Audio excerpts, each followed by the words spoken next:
আজ নীলষষ্ঠী, আমার সন্তান যেন থাকে দুধে ভাতে। বাংলার মায়েদের এই চিরন্তন প্রার্থনাই ধরা পড়ে নীলষষ্ঠীর পুজোয়।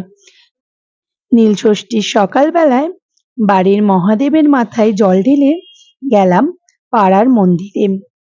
সন্ন্যাসীদের হাতে তৈরি করা এই কুমিরটি এখানে পুজো করা হচ্ছে। সন্ধ্যেবেলায় পাড়ার মন্দিরে আসে সমস্ত জায়গায় সন্ন্যাসীরা বান পোড়া করতে। তারপরে দেখুন সবটাই রইল আপনাদের সামনে।